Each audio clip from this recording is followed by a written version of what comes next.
요한계시록 21장의 말씀을 우리가 이 새벽에 함께 볼 텐데요. 우리가 15절까지 읽었지만 18절까지 우리가 함께 보도록 하겠습니다. 이제 하나님께서 이 요한계시록을 통해서 모두들이 심판의 그러한 장면들을 앞서서 계속해서 보아왔습니다. 끊임없는 그 악의 것들을 하나님께서 심판을 통하여서 모든 것을 제거해내시고, 이제 오늘 우리가 보게 되는 21장의 말씀으로부터 하나님의 새하늘과 새 땅, 이제 완전한 하나님의 새 창조가 다시 한번 우리 가운데 이루어지는 것을 보게 되는데요. 이제 이 땅에 더 이상 하나님을 대적할 것은 남지 않았음을 보게 됩니다. 악의 모든 세력들이 심판을 받았기 때문에 이제 남은 것은 그 새하늘과 새 땅, 새 창조만 남은 것이죠. 자, 여기서 새 창조에 대해서 1절은 이렇게 말하고 있습니다. 또 내가 새하늘과 새 땅을 보니 처음 하늘과 땅이 없어졌고 바다도 다시 있지 않더라. 아멘. 새 창조는 처음 세상과는 다른 창조입니다. 처음 하늘과 처음 땅이 없어졌고 바다도 없다라고 성경은 기록하죠. 최초 하나님께서 창조하신 세계는 죄가 없는 세상이었습니다. 하지만 그 세상이 어떻게 되었습니까? 죄로 물든 세상이 되어버렸죠. 그래서 이미 죄로 물들어 버렸던 그 세상은 대체되어져야 됐습니다. 그래서 오늘 하나님은 무엇으로 그것을 대체하고 계십니까? 새 창조로 대체하고 있습니다. 여기서 새 창조의 새로움을 뜻하는 것은 시간적인 단어가 아닙니다. 이 네오스라는 단어는요, 성경에서 시간을 뜻하는 새로움을 뜻하는데, 오늘 여기서 쓰여진 단어는 네오스라는 단어가 아닌 카이로스라는 단어를 사용하면서 본질적으로, 질적으로 새로운 창조가 일어난 것을 뜻하고 있는 것이죠. 즉, 오염된 세상이 완전히 새롭게 창조되어져야 함을 의미하고 있습니다. 또한 바다도 있지 않다라는 그런 기록은 요한계시록 12장 18절이나 13장 1절에 근거하여서 악의 출처가 바다로서 그 기록하는 것을 보게 되는데요. 이 악이 심판당했기 때문에 이 악의 출처까지도 완전히 무너지고 사라졌다라는 것을 의미하고 있는 것이고, 이것은 모든 환란이 이 세상 가운데 사라진 세상을 뜻하고 있는 것입니다. 자, 여기서 결과적으로 새로운 질서, 새로운 창조는 악에 물들었던 모든 처음들이 다 제거된 것을 의미하는 것이죠. 그리고 최종적으로 새로운 질서가 세워지고 모든 피조물이 악과 죄로 인해 흘렸던 그 모든 눈물들이 다시는 없을 완전한 기쁨과 평화의 새로운 세계가 시작되는 것을 새 창조, 새 하늘과 새 땅이라고 우리는 이해할 필요가 있습니다. 또한 2절에서는 새 예루살렘에 대해서도 언급하는데요. 2절을 보니 이렇게 기록합니다. 또 내가 보매 거룩한 성 새 예루살렘이 하나님께로부터 하늘에서 내려오니 그 준비한 것이 신부가 남편을 위하여 단장한 것 같더라. 아멘. 자, 여기서 보니 거룩한 성 새 예루살렘이 어디로부터입니까? 하나님께로부터 하늘에서 내려오는 장면을 보여주는데요. 모든 인류의 역사가 하나님의 임재로부터 완전히 종결되는 것을 의미하고 있습니다. 이제는 전적인 하나님의 통치만 있습니다. 그 어떠한 악함과 인간의 통치가 남지 않고 철저히 하나님의 통치만 있는 진정한 왕이신 하나님의 영원한 통치가 시작되는 것을 또한 의미하고 있는 것이죠. 무엇보다 이 새 예루살렘 성은 어떤 곳입니까? 하나님이 그 신부들을 단장시켜 남편 되시는 그 신랑이신 하나님과 함께 우리가 함께 거하게 될 거처가 바로 이 예루살렘 성이기도 하다라고 기록합니다. 우리 또한 3절을 볼까요? 내가 들으니 보좌에서 큰 음성이 나서 이르되 보라, 하나님의 장막이 사람들과 함께 있음에 하나님이 그들과 함께 계시리니 그들은 하나님의 백성이 되고 하나님은 친히 그들과 함께 계셔서. 아멘. 함께 거하는 공간이라는 것을 분명히 언급하고 있습니다. 장막이 무엇입니까? 장막이라는 것은 우리가 구약에서 사실 볼 수 있는 그러한 구조물이죠.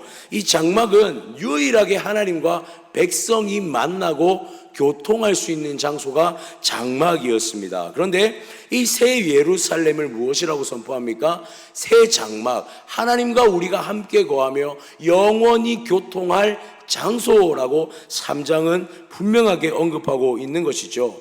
하나님은 또한 친히 우리와 함께 계시는데, 이 친히 함께 계심은 이제 더 이상 떨어질 필요가 없는 공간을 의미하고 있는 것입니다. 하나님은 더 이상 하늘로 올라가시거나 하나님이 더 이상 다른 공간으로 이동하실 것이 아닌 철저히 우리와 영원히 함께 머물러 살 것을 성경은 말씀하고 있는 것이죠.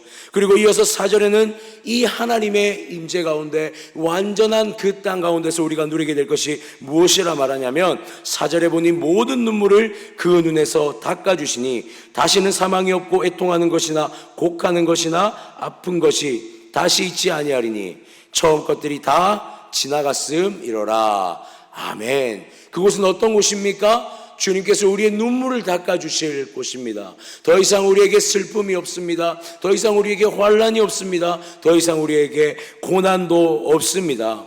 우리가 하나님의 백성으로 살아가야 했던 그 과거의 세상은 믿는 자로서 감당해야 할 고난들이 분명히 존재했습니다. 우리는 하나님과의 그 마지막 때를 기억하면서 걸어가는 우리의 모든 여정에는 아픔이 있습니다. 슬픔이 있습니다. 주님을 붙들고 이겨내야 할 그 승리를 향한 걸음걸음마다 감당해야 할 고난이 있었지만, 하나님께서 완전한 이 세상 가운데 이루게 하실 그 새하늘과 새 땅, 새 예루살렘, 새 창조는 더 이상 그러한 슬픔이 존재하지 않는, 이제는 더 이상 흘릴 눈물이 없는 우리의 마지막 눈물까지 다 닦아주실 그런 곳임을 오늘 성경은 우리에게 말씀하고 있는 것이죠. 그리고 5절은 이렇게 기록합니다. 보좌에 앉으신 이가 이르시되 보라 내가 만물을 새롭게 하노라 하시고, 또 이르시되 이 말은 신실하고 참되니 기록하라 하시고. 아멘. 이 일은 일어날 일입니까? 아니면 일어나지 않을 일입니까? 일어날 수도 있는 일입니까? 그렇지 않습니다. 철저하게 반드시 일어날 일일 것을 오늘 분명하게 기록하라고 하나님께서 선포하고 계시더라는 사실입니다. 우리에게, 믿는 성도에게, 모든 인류에게 그 새 창조는 반드시 맞이하게 될 순간임을 하나님은 우리에게 선포하고 계시는 것이죠. 그렇습니다. 새하늘과 새 땅, 다시 슬픔이 없는 그 새 창조는 하나님께서 친히 약속하신 반드시 오게 될 세상임을 믿으시기 바랍니다. 고통이 없는 세상입니다. 슬픔도 없는 세상입니다. 지금 우리가 성도로 살아가면서 경험하는 모든 그러한 아픔과 환난이 그날 하나님의 영원한 나라가 임할 때에 사랑하는 우리 하나님께서 우리의 눈물을 닦으시고 다시 없을 영원한 세상을, 영원한 그 기쁨을 누리게 될 줄 믿습니다. 우리가 바라보아야 할 소망이 바로 이 새 창조임을 믿으시기 바랍니다. 영원한 하나님의 나라는 믿는 자, 성도에게 주어진 하나님의 최고의 선물인 줄 믿습니다. 오직 믿는 자만이 누릴 수 있는, 성도만이 누릴 수 있는 그 특권이 우리를 기다리고 있다는 사실을 오늘 이 새벽에도 다시 한번 우리 마음에 새기는 그러한 시간이 되어지기를 주님의 이름으로 축복합니다. 이제 하나님은 이렇게 선포하고 계십니다. 6절에 보니 이렇게 말씀하시는데요. 또 내게 말씀하시되 이루었도다. 나는 알파와 오메가요 처음과 마지막이라. 내가 생명수 샘물을 목마른 자에게 값없이 주리니. 아멘. 하나님은 생명수 샘물을 목마른 자에게 주시겠다 말씀하고 계십니다. 이것은 하나님께서 우리를 향해 주시는 그 하나님 나라에 대한 초대장이기도 하다라는 것이죠. 이 초대장은 하나님의 자녀들이 받을 수 있는 그 생명수라는 것은 하나님의 자녀들만이 누릴 수 있는 것입니다. 그래서 7절은 이렇게 기록합니다. 이기는 자는 이것들을 상속받으리라. 나는 그의 하나님이 되고 그는 내 아들이 되리라. 아멘. 아멘. 이것이 바로 하나님께서 우리에게 하신 약속입니다. 우리가 받을 수 있는 최고의 특권이 무엇입니까? 이제 양자의 것이 아닙니다. 더 이상 양자의 것이 아닙니다. 완전한 하나님의 아들이 되는 것이고, 그 안에서 새하늘과 새 땅에서 그 흰옷을 입고 우리가 영원히 하나님의 아들로서 거하게 될 것을 약속하고 계시는 것이죠. 이게 이기는 자에게 주어지는 그 생명서, 영적으로 목마른 자들은 영원히 목마르지 않게 될 것입니다. 나아가 이들은 하나님의 아들됨, 자녀됨의 그 선물을, 그 특권을 영원히 누리게 되는 것이죠. 그러나 오늘 말씀은 또 하나의 부류를 언급하고 있습니다. 바로 두려워하는 자들, 그들을 언급하고 있습니다. 8절을 볼까요? 그러나 두려워하는 자들과 믿지 아니한 자들과 흉악한 자들과 살인하는 자들과 음행하는 자들과 점술가들과 우상숭배 자들과 거짓말하는 모든 자들은 불과 용으로 타는 못에 던져지리니 이것이 둘째 사망이라. 아멘. 두려워하는 자들, 어떤 자들입니까? 믿지 아니하는 자들, 흉악한 자들, 살인자들, 음행하는 자들, 점술가들, 우상숭배하는 자들, 거짓말하는 모든 자들. 이들은 어떤 자들을 의미합니까? 하나님의 거룩한 그 초대에 응하지 아니하였던 자들이죠. 하나님 편에 끝까지 서 있지 않았던 그런 자들을 의미하고 있습니다. 이들은 새하늘과 새 땅의 그 새 창조를 누리지 못한다라고 성경은 기록하고 있습니다. 그들이 머물 곳은 어디입니까? 둘째 사망. 그들은 영원히 꺼지지 않는 지옥불에 그들은 머물 것이다 라는 것을 성경은 우리에게 분명하게 선포하고 있다라는 것이죠. 이러한 장면을 우리 이 땅을 살아가는 모든 그리스도인과 더불어 이 땅의 모든 인류에게 분명한 경각심을 불러일으키고 있습니다. 특히 구원받지 못한 자들에 대한 구체적인 언급들을 통해서 우리가 하나님 앞에 어떻게 살아가야 하는지에 대하여서도 분명하게 다시 고민하게 만들고 있다라는 것입니다.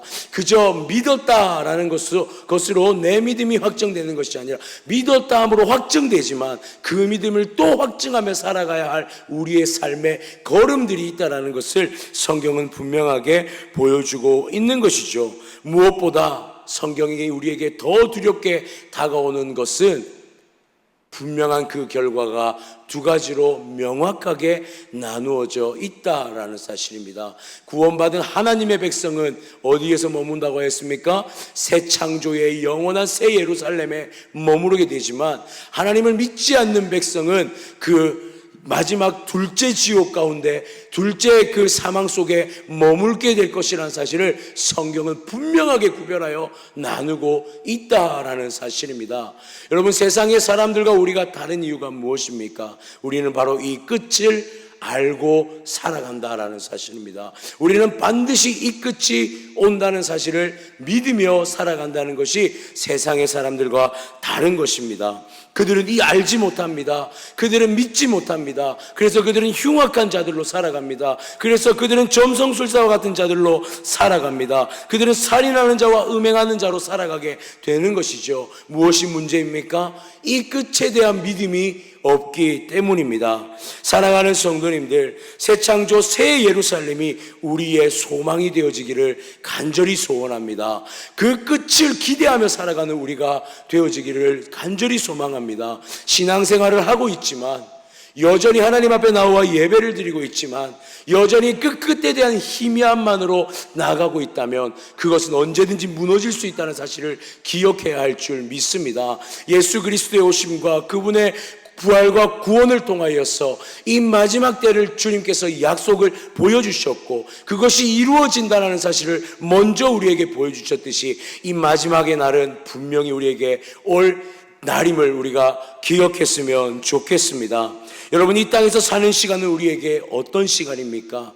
영원히 살아갈 그 땅을 위한 예행 연습일 뿐입니다. 그렇기에 우리는 이 땅에서 더욱더 주님을 붙들며 나가야 할 줄 믿습니다. 지금 우리의 걸음은 환난이 있고 고난이 있고 아픔도 있고 눈물도 있습니다. 그러나 우리는 분명히 말씀을 통해 그 하나님의 약속을 눈으로 보았습니다.